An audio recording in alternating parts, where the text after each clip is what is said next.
Hello, Lisa Richard here with Loving Energy Recharge. Welcome to Inner Alchemy. Inner Alchemy combines the teachings of human design, the gene keys, and incorporates tools as a more than existing Lightworker coach. We are focusing on the energy that is out in the collective, but also in relationship to what we have inside our human design body graph. As we are preparing to step into July the 30th to August the 4th, we are coming into what is known as gate number 33, retreat in the teachings of human design. Now, if you are new to human design, what you are seeing on the screen here is a sample of a body graph. On the outside of the body graph is what is known as the mandala wheel. It contains the numbers 1 to 64. And these numbers provide us with a pattern that we follow throughout the course of the year that is a reflection of the collective energy. So as we're following this mandala wheel, we are coming into the realization that we have an opportunity to take a look at the shadow patterns, the light patterns, the teaching components that are in the collective energy and being stimulated within the cells of our DNA for us to evolve as humans. So we are in gate 33 that is found in the throat center within the teachings of human design. And if you are new to human design, you can visit my website, lovingenergyrecharge.com, enroll yourself into the free Introduction to Human Design course, and follow the links to get your birth chart. Regardless, we are all experiencing this activation this week. So here is what we are looking at as we enter into the gate of retreat. It is pulling us down towards the center of self, towards gate number 13, which is known as the gate of the listener. Now you're going to want to take a look at your chart to see if you have gate 13 circled in your design. And if you do, you are going to be experiencing this full channel during this time frame, which is known as the channel of the prodigal. Now that's the prodigal son or daughter who is the storyteller. But because it is coming towards 13, the listener, this is also pulling forward stories from your past, a reflection back on your own experiences, and the revealing of secrets. So don't be surprised in that activation if you are having conversations with others and you're either speaking things that you normally wouldn't share, or other people are sharing with you things that you would consider to be quite private. But in this energy, things are coming to the forefront. This is also a time frame where we might be seeing a lot of things revealed out on a global scale. So this could be in our politicians, this could be in business, and having things uncovered that were trying to be kept in the dark for a long time. But now that rug is lifting up and saying, guess what? You can no longer hide this. So this is energy that really impacts us on a global scale and also as individuals. It is the same concept as the micro and the macro. What happens in the small also happens in the big, and vice versa.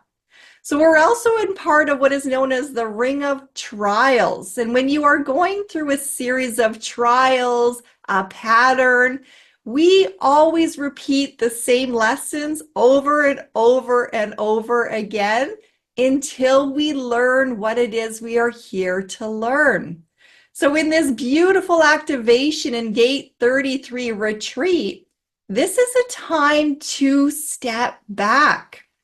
Even though it's in the throat center and we're in that fire sign of Leo, we're in that 5th house of pleasure, recreation, risk-taking, wanting to go have some fun, being in that element of fire, all of a sudden now we're being invited to sit by the campfire, so to speak, put your feet up, relax, take a breather, and do a reflection on your past in order to then prepare for us entering into gate number 7, which is coming after the new moon on August the 4th, which is about where we are moving forward as humanity. So this is like a little break in between of that big jump into a directional gate that really affords us the opportunity to take a look at our past cycles, behaviors, those things that we tend to do over and over and over again, but yet we know that they are hurting us. So this could be choices and decisions we're making for ourselves, and or really taking a look out to what is happening on a global scale and reflecting on, is that really for the highest good? So gate 33 brings with it the energy of the storyteller. It's one of 2 storytelling gates in human design, but it comes as a very somber storytelling. It's not going to embellish a lot of details. It is very much reflective, contemplative. It comes from a voice of speaking, I remember. And in that remembering, you may be getting a lot of things that is surfacing for yourself. It's almost like taking a look at that iceberg, and in our conscious awareness, we see the iceberg that is above the water. Yet under the surface, the iceberg is so much bigger, and that is a representation of our subconscious. Everything that you have seen, heard, been exposed to, and experienced over the course of your lifetime is stored in your subconscious awareness. This is the part of the iceberg underneath the water. But as you are starting to be more stimulated and you're becoming more conscious of what is happening externally from you and how you play a role in that in terms of your own individuality, more of that subconscious awareness is coming to the surface to be remembered. Now, we are co-creators in the world. We're co-creators with the divine. So in remembering and disclosing secrets, airing out the rugs, maybe breaking some of those family skeletons that are hanging in the closet and saying, you know what, I'm not going to carry this anymore. So allowing yourself to expose things that are ready to be put to rest, ready to be healed, ready to move in a new direction, because you're coming to a completion of that ring of trials. So we come from circles of endings and beginnings all the time. Some of you who are watching this channel, you might be what I refer to as the chain breakers, the ones in your family dynamics, your ancestral line that has come forward to say, you know what, no more. I'm not keeping the pattern going. So we step in to do our own work, because you are the only person that can do the inner work for yourself, to clear away your stories, to heal the trauma. And it really is the concept of we have to heal to deal. So when we open up into the gene keys, as we move through gate number 33, here's where you get to do the alchemy for your own transmutation.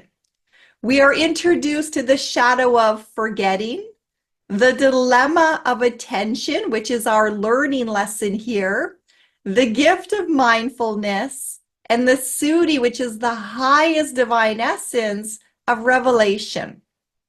So if we step into that shadow of forgetting, that is where we tend to shove things under the rug. We put it to the side. We promise ourselves we're going to deal with it later, but that later doesn't come until that sweeping under the rug literally becomes a mountain that is so large you can no longer unknow it. And that is where we come to the dilemma of attention, because when we do not place our attention on those things that truly require our attention, those molehills become mountains.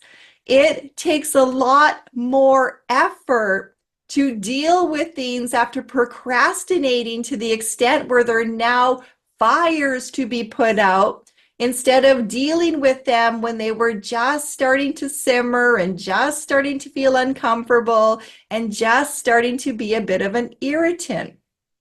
But why do we often step into the shadow of forgetting? Well, we live in a culture that has taught us to be constantly busy.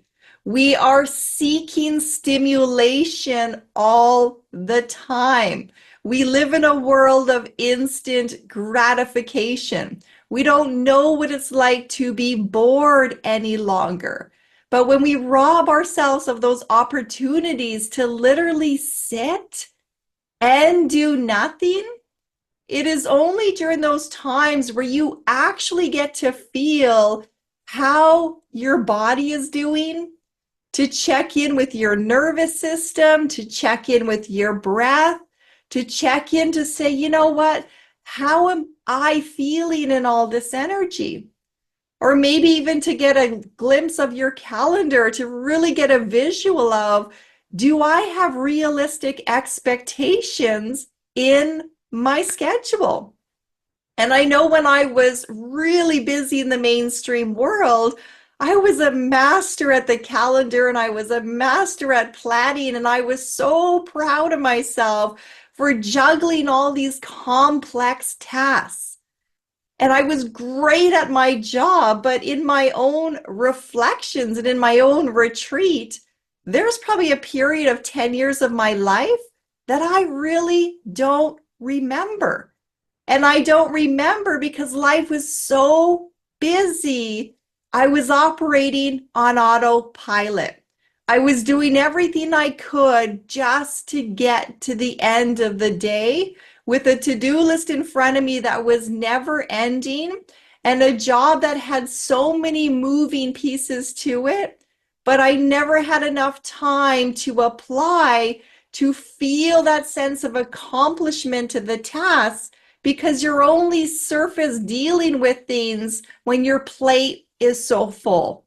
So whether that is in your careers, your home lives, your relationships, your health and well-being, this shadow of forgetting and the dilemma of attention is really giving us an opportunity to slow down as we're approaching the new moon energy, to reflect on everything that we have just come out of, to glance to the past, to bring forward the wisdom before we're stepping forward into the directional gate number 7 next week, which is all about moving forward as humanity.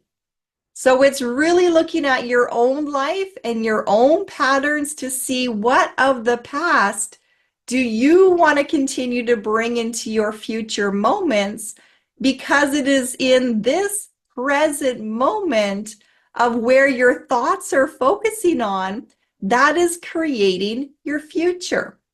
So that is why the gift in here is mindfulness. Mindfulness keeps us in the present.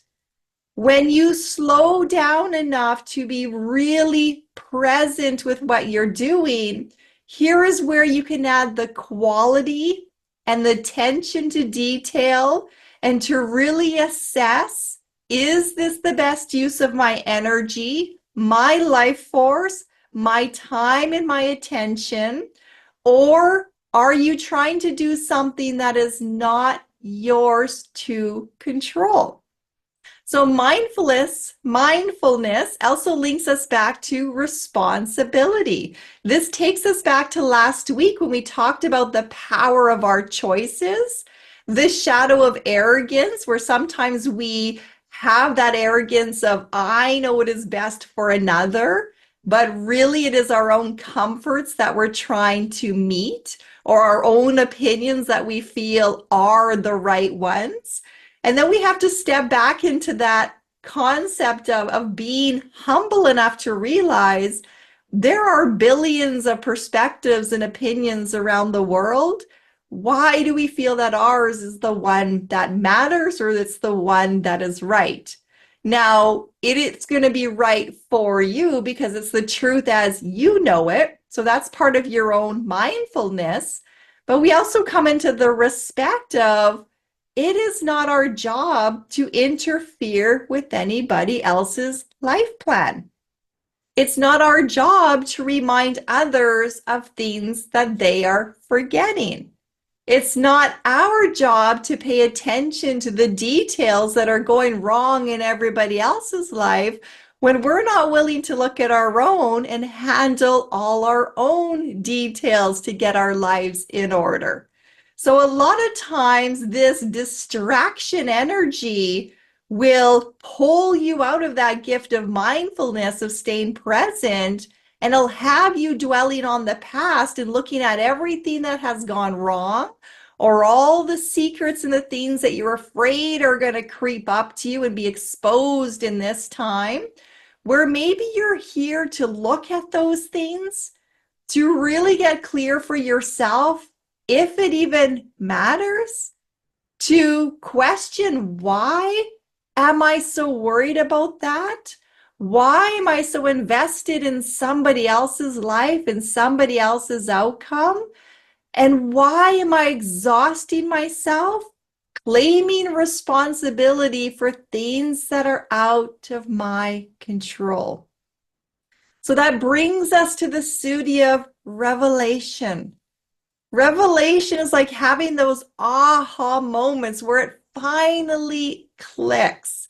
You finally get it, and then you realize, oh my goodness, it's been in front of me all along, and I just didn't see it. And we don't see it because we're so busy that we're not paying attention to the details. So revelation brings things clarity. It brings things to the forefront that really, truly require your time and attention. And it helps you to release all those other patterns and energetic threads that you were trying to claim as yours, but they did not belong with you. 33 is also a master number. Here we have the 2 3s coming together. It is really an opportunity to clean house within yourself. The throat center in human design is all about our desire to be seen, heard, and understood as humans. And we try so hard to get the external world to validate our existence, to pay attention to us, to know that we're here. Meanwhile, your soul self, your higher self, is just waiting for you to come home. You are already seen, you're already heard, you're already understood on such a deep level by your highest self. Will you take time this week to retreat, to come home to you, to really get a good assessment on your life, to look at those little details that are causing worry, anxiety, stress, to perhaps take care of the things that you have been putting off in that shadow of forgetting, to allow yourself to come still enough to be mindful of each and every moment and just savor the day. Stop and smell the roses, watch the clouds go by, watch the grass grow, do things that fill your heart with joy, and they help you to look at the past in terms of seeing how much you have come through, how much you have learned, how much wisdom is there, and bringing all those good things to the forefront so that you can prepare to step into gate number 7 at the end of this week, which is the directional alignment of heading forward towards your future. So this is also the power of manifestation, getting really clear on your whys, putting your energy where it belongs, taking a step back to really assess what is happening, before moving forward into also what is known as the Lion's Gate that is coming up on August the 8th, 8/8. So this is a very powerful time that we are going through and a beautiful time to do some self-reflection. I love that we have a new moon that is ending this round because that new moon brings everything back into the dark, back into the feminine, back into the womb or the void, where in that darkness, there is absolute stillness. But when you were in the womb in your mother, that is also where you're getting all your nutrients and you're developing and you're learning and you're surrounded in love. So we are always held in the love of the divine. When we take the time to step out, we connect to that higher power. We get our nutrients and our vitality from that greater source. So a retreat does not have to be boring. It does not have to be something that you fear. It's only uncomfortable because you have spent so much time running from yourself, running from your secrets, running from a sense of disclosing what you have tried to keep private, even from your conscious awareness. But now with this shifting of light and this rising, the iceberg is melting and we are breaking free of that. So you're going to see revelations within yourself and you're going to see it out in a global scale. And this is your opportunity to not jump in and get involved, but to contemplate for yourself and to make sure you're coming from a place of this is your opinion. This is what you trust is for the highest good. And this is where you are wanting to move forward for the greatest good of humanity. Don't get distracted that you forget to pay attention to what truly matters, because the energies are going to be at play out there that are going to work really hard as you're moving through this ring of trials to keep you distracted from what truly matters to you. So get your clarity down. I keep a list on my board of my top 4 priorities. And if it comes into my wheelhouse and it doesn't fit into those categories, it does not get done. So for myself, that has been a valuable tool to help keep me on track because life gets busy. So reduce, simplify, step back, enjoy a retreat for yourself, perhaps even check in on a spa or a little vacation for you. Do something that you know honors your health and well-being, and allow yourself to ride through whatever turbulence is out there, because it's not time to jump into that fire or you're going to get burnt. So I'm sending much love to all of you. I look forward to connecting again next week as we step into gate number 7 in the center of self, looking at the direction forward for humanity. Namaste to you all. Take care.